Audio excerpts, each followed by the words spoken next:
दोस्तों सुजलॉन एनर्जी की बात हो यहाँ पे दो बड़ी ब्रेकिंग न्यूज निकल के आ रही है जिनको हम एक एक करके डिस्कस करेंगे। सुजलॉन एनर्जी में आज प्रॉफिट बुकिंग की वजह से गिरावट देखने को मिल रही है, जबकि दूसरी तरफ निफ्टी एनर्जी में तेजी बनी हुई है। तो ये तो आप समझ ही सकते हो कि एक तरफा तेजी बनती नहीं है, कभी भी प्रॉफिट बुकिंग तो आती है। और इसीलिए मैंने लगातार आपको प्रॉफिट बुकिंग की सलाह दी हुई है उन इन्वेस्टर को जिन्होंने शॉर्ट टर्म और मिड टर्म के लिए इन्वेस्टमेंट किया है, क्योंकि उनके पैसे ऑलरेडी डबल हो चुके हैं। लेकिन जो लॉन्ग टर्म इन्वेस्टर है उनके लिए तो अभी यहाँ पे बने ही रहना है, कुछ करना ही नहीं है, क्योंकि स्टॉक आने वाले समय बहुत सारे नए टारगेट दिखाएगा। तो यहाँ पे बहुत सारी बातें जिसको इस वीडियो के माध्यम से डिस्कस करेंगे और जानने की कोशिश करेंगे क्या सुजलॉन एनर्जी आने वाले समय कुछ बड़ा कमाल कर सकता है। वैसे सुजलॉन एनर्जी के बारे में काफ़ी लोगों को बहुत सारी गलतफहमी है कि ये स्टॉक इतना ज़्यादा दौड़ नहीं सकता है। तो आपको ये ध्यान होना चाहिए कि 2008 में सुजलॉन एनर्जी का स्टॉक 400 के आसपास था। अब ये समझ सकते हो कि 2008 में विंड एनर्जी के बारे में किसको किसको पता था। लोग समझते नहीं थे कि क्या चीज़ है। ग्रीन एनर्जी के बारे में कोई बातचीत नहीं करता था। उस समय ये स्टॉक अगर 400 के आसपास जा सकता था, तो अब तो एक रिवॉल्यूशन आ चुका है। और BSE सेंसेक्स की बात करें तो 15,000 के आसपास हुआ करता था 2004 में। अब आप ये देख ही सकते हो कि 66,000 तक पहुंच चुका है। कितना बड़ा उछाल है। तो ऐसे में स्टॉक क्यों नहीं दौड़ेगा? बिल्कुल दौड़ेगा। काफ़ी लोग हैं जो इसमें बहुत सारा लॉजिक लेके आते हैं, जैसे कि इसका मार्केट कैप कितना बढ़ जाएगा अगर ये 1000 हो जाएगा। तो ऐसा होता नहीं है। स्टॉक मार्केट में जो छोटे पेनी स्टॉक होते हैं वो लगातार दौड़ते हुए बहुत ऊपर तक जा सकते हैं। उसका मार्केट कैप से कोई लेना देना होता नहीं है, क्योंकि ये कंपनियां इतनी फंडामेंटली स्ट्रांग नहीं है जितनी आप रिलायंस, इन्फोसिस या TCS से कंपेयर करेंगे तो। लेकिन इनके कारोबार के दम पे स्टॉक बहुत ऊपर तक जा सकते हैं। और वैसे भी न्यूज बेस्ड जो स्टॉक होते हैं वो काफ़ी तेज़ी से जा सकते हैं। और अब कंपनी जो ऑलरेडी आने वाले समय में पूरी तरह से कर्ज मुक्त होने वाली है, तो इसमें एक तेज़ी का दौर तो डेफिनेटली आ ही सकता है। तो ये यहाँ पे बहुत सारी बातें जिसको इस वीडियो के माध्यम से डिस्कस करेंगे और जानने की कोशिश करेंगे क्या इस समय हमें सुजलॉन में निवेश कर लेना चाहिए। लेकिन फ्रेंड, उससे पहले अगर आप पहली बार हमारे चैनल पे आए तो चैनल को सब्सक्राइब कर दीजिए, एक बेल आइकॉन दबा दीजिए ताकि जब भी नया वीडियो बने पहला नोटिफिकेशन आपको मिले। वीडियो पसंद आए तो लाइक शेयर जरूर कीजिए। चलो फ्रेंड्स, वीडियो स्टार्ट करते हैं। मैं हूँ आपका दोस्त SB दवे और हमारे अपने चैनल ऑनलाइन कमाई में आपका बहुत बहुत स्वागत है। सबसे पहले अगर हम बाजार की बात करें तो अभी लगभग 3 बजे के आसपास का टाइम है। BSE सेंसेक्स 66,710 के स्तर पे, जहाँ पे 120 पॉइंट की तेजी देखने को मिल रही है, यानी 0.18% अपर है BSE सेंसेक्स। और बाजार में भी दबाव देखने को मिल रहा है। आज इंट्राडे में 67,000 का स्तर देखा और वहाँ से देखो करीब 300 पॉइंट इस समय बाजार नीचे है। उसके पीछे वजह प्रॉफिट बुकिंग। एक तरफा तेजी बनी बाजार में, उसके बाद प्रॉफिट बुकिंग तो होगी। निफ्टी एनर्जी की बात करें तो 25,597 के स्तर पे, जहाँ पे 0.30% की तेजी है। लेकिन अब सुजलॉन एनर्जी की बात करें तो स्टॉक की शुरुआत 18.30 पर हुई। शुरुआत पॉजिटिव हुई क्योंकि क्लोजिंग कल की 18.20 की थी, लेकिन यही दिन भर का हाई है, वहाँ से दबाव दिखने लगा और स्टॉक ने 17.80 का लो बनाया। अभी फिलहाल स्टॉक 17.90 के आसपास है, जहाँ पे 1.65% की गिरावट देखने को मिले, यानी स्टॉक के अंदर प्रॉफिट बुकिंग हावी हो चुकी है। और क्यों ना, स्टॉक ने ज़बरदस्त रिटर्न भी दिया है, बहुत ज़्यादा दौड़ा है। आप ये देख ही सकते हो 11 जुलाई को स्टॉक ने 3.5% का शानदार रिटर्न दिया था। 12 जुलाई की बात करें तो स्टॉक का रिटर्न 0.3% पॉजिटिव था, लेकिन 13 जुलाई को 2.5% की गिरावट हुई थी। उसके बाद 14 जुलाई को फिर से 0.90% की तेज़ी बनी और 17 जुलाई कल 2.80% की शानदार तेज़ी बनी। तो काफ़ी अच्छा रिटर्न दे चुका है स्टॉक। आप देखो पिछले 5 ट्रेडिंग सेशन में एक दिन ही हमें खाली प्रॉफिट बुकिंग देखने को मिली और आज दूसरा दिन है। आप इसके रिटर्न को देख लो, पिछले 10 साल के मुकाबले में इसने काफ़ी बेहतर रिटर्न दिया लोगों को। जो भी इसमें इन्वेस्टमेंट किया उसने कोई नुकसान नहीं हुआ है। 10 साल के हिसाब से देखिए उसका जो पॉजिटिव रिटर्न 134% है, ज़बरदस्त रिटर्न दे चुका है। 5 ईयर के हिसाब से इसने 178% का लोगों को ज़बरदस्त रिटर्न दिया है। सिर्फ 2 ईयर की बात करें इसका रिटर्न 145% पॉजिटिव है। 1 ईयर के हिसाब से देखें तो 207% का इसने बम्पर रिटर्न दिया है, यानी लगातार स्टॉक का रिटर्न काफ़ी अच्छा रहा है। 6 महीने में स्टॉक ने 82% की ज़बरदस्त तेज़ी बताई है और 3 मंथ में स्टॉक 122% दौड़ चुका है, यानी 3 महीनों में स्टॉक ऑलरेडी डबल हो चुका है। लोगों को इसने मालामाल कर दिया है।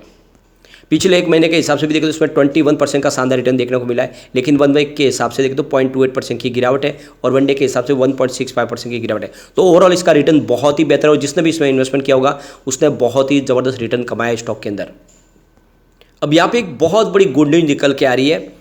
इंडिया की जो विंड एनर्जी की कैपेसिटी है उसमें 165% का जबरदस्त जंप देखने को मिला Q2 के दौरान, यानी आप देख सकते हो कि करीब 1139.5 मेगावाट की कैपेसिटी ऐड की गई है, यानी ईयर ऑन बेसिस पे इसमें 165% की जबरदस्त जंप देखने को मिल रही है।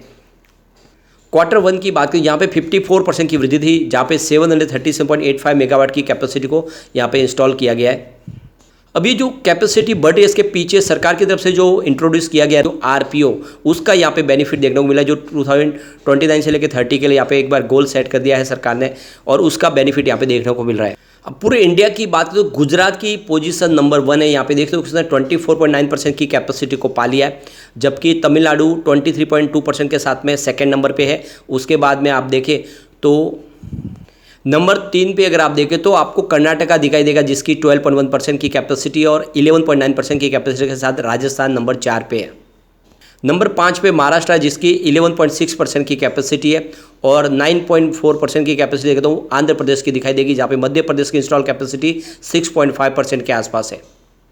वैसे जिस तरह से मई महीने में देखा है कि हमने कर्नाटका में बहुत सारे प्रोजेक्ट है जो सुजलॉन को मिले हैं, उस हिसाब से लग रहा है कि जो आने वाले समय में गुजरात के बाद सेकंड जो रैंक है वो कर्नाटका की हो सकती है, तमिलनाडु को पछाड़ सकता है। अब यहाँ पे एक बड़ी गुड न्यूज और निकल के आ रही है, जैसे कि आप देख सकते हो कि यूरोपियन इन्वेस्टमेंट बैंक ने कहा है कि वो इंडिया के ग्रीन एनर्जी प्रोजेक्ट के लिए फंडिंग करेगी।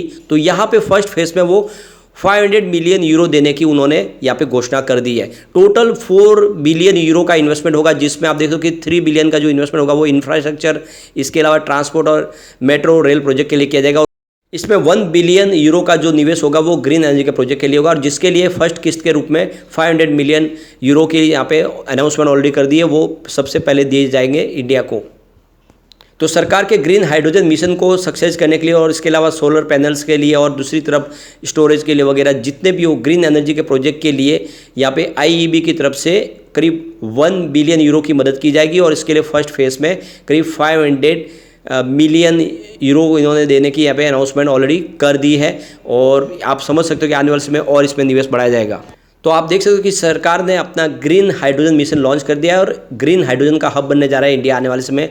2030 तक 8 मिलियन टन पर एनुअल की कैपेसिटी पालेगा, और आप ये समझ सकते हो कि आने वाले समय में पूरी तरह से फ्यूल जो आप देखो पेट्रोल और डीजल की जो भी इस समय वरीयता वो खत्म हो जाएगी, और उसकी जगह ले लेंगे ग्रीन हाइड्रोजन, और विश्व के दूसरे देशों में इसको एक्सपोर्ट किया जाएगा।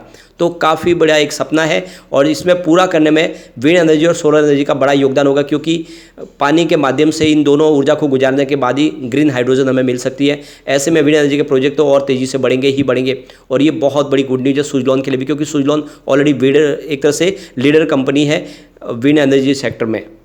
अब यहाँ पे सुजलॉन की बात करें, कंपनी लगातार अपने डेट को कम कर रही है, बहुत जल्द पूरी तरह से डेट फ्री हो जाएगी। डेटर डेज में भी इंप्रूवमेंट हो चुका है, 92.6 डेज है पहले, जो घट के अब 71.6 डे के आसपास आ गए, यानी अंदर से सेहत सुधर रही है। इसके अलावा कंपनी की लाइबिलिटीज लगातार कम हो रही है। मार्च 2021 में जहाँ पे 6,601 करोड़ रुपीज़ के आसपास थी, वो मार्च 2022 में घट के 6,475 करोड़ रुपीज़ के आसपास आ गई, और मार्च 2023 में ये 5,523 करोड़ रुपीज़ के आसपास आ गई। तो लगातार लाइबिलिटीज कम हो रही है, ये बहुत बड़ी बात है। पिछले 10 साल की इसकी परफॉर्मेंस देखें तो देख सकते हो कि सेल्स 10 ईयर के हिसाब से -11% था, 5 ईयर के हिसाब से देखें तो -6%, 3 ईयर के हिसाब से 26% पॉजिटिव, लेकिन इस TTM 9% माइनस है। तो सेल्स आपको थोड़ा सा इस समय कम दिखाई देगा, लेकिन ये जो पिछले 2-3 महीनों से हमने देखा है कि बेहतर परिणाम आने शुरू हो गए। ये पूरे साल के आंकड़े, लेकिन अगर आप पिछले 2 क्वार्टर देखें तो बहुत ही बेहतर है, सेल्स में ज़बरदस्त वृद्धि है। प्रॉफिट ग्रोथ की बात करो 10 ईयर के हिसाब से 7% है, 5 ईयर के हिसाब से बढ़ के ये 17% हो गया, और 3 ईयर के हिसाब से 27% पॉजिटिव, और इस TTM 359% पॉजिटिव है। तो बहुत ज़बरदस्त उछाल है प्रॉफिट ग्रोथ में, और ये आंकड़े इशारा करे कि स्टॉक आने वाले समय एक बड़ा मल्टीबैगर बन सकता है। ऐसे में आपके पास मौका है, एक लॉन्ग टर्म का नजरिया लेकर इसमें निवेश करें। आने वाले समय निकट भविष्य में 1000 होने की इसकी पूरी काबिलियत है। कुछ लोग हैं जो मानते नहीं कि 1000 हो सकता है, तो उसको उदाहरण समझना चाहिए कि आप ये समझ, जब ये 400 के आसपास था 2008 में, तो अब क्यों नहीं होगा, जबकि BSE सेंसेक्स कितना आगे जा चुका है, और इसमें एक संभावना पॉजिटिव बनने लगी है। कंपनी कर्ज मुक्त हो जाएगी और सरकार का सहयोग मिल रहा है, तो ये बिल्कुल उस लेवल तक जा सकता है, लेकिन उसके लिए आपको लॉन्ग टर्म के लिए बने रहना होगा। और अगर आप बीच बीच में देखोगे तो स्टॉक फिर नीचे भी आएगा, उससे आपको चिंता करने की जरूरत नहीं है। एक विज़न बड़ा रखें, कम से कम आप बैंक में FD करते हो 10 साल लग जाते हैं पैसे डबल होने में, तो ऐसे एक FD कर लीजिए, ये स्टॉक आने वाले समय आपको मालामाल कर देगा। लेकिन फ्रेंड, कोई भी इन्वेस्टमेंट करने से पहले अपने फाइनेंशियल एडवाइजर से बड़े ले लें, या अपना खुद का रिसर्च करें, क्योंकि मैंने वीडियो आपके एजुकेशनल पर्पज़ के लिए ही बनाया। वीडियो पसंद आए तो लाइक से जो कीजिए और चैनल को सब्सक्राइब कर दीजिए। Thank you friend.